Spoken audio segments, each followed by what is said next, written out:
I'm gonna work on a flagpole for the truck today. It's kind of a heavy duty flagpole.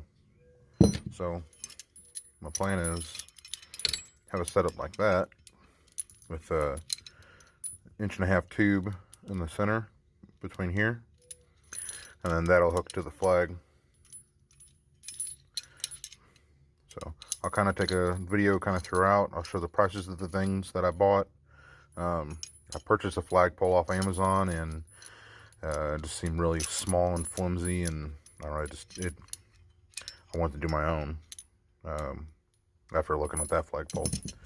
So we'll see how the end result is.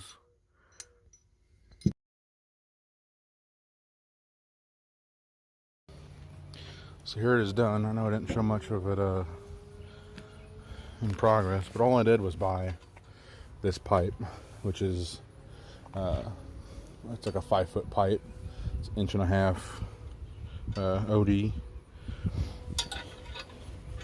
This is a 2-inch tube, and it's got little things you can tighten this down. The flag hangs kind of low. There's you know, not that much from the ground, so it's okay. I had to put a spacer at the bottom. This piece that's in the hitch is I bought it from Amazon. It was like $40-something. And then the flagpole I had had purchased before this one, it was only 1 inch diameter. Little plastic thing. Didn't seem like it was going to hold up. This is probably extremely overkill, which I know it is. Anyway, I went with these eye bolts. I did a nut, washer, nut, tighten them together against the pole, and all I did today was just drill a hole for it. Then I did some heavy duty carabiners, which they're a little too thick, so I had to zip tie the flag on for now until I get different carabiners.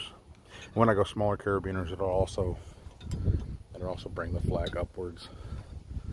So I don't know if I'm gonna do carabiners or do the little locking one with the little nut on it you tighten. And then I bought this cap.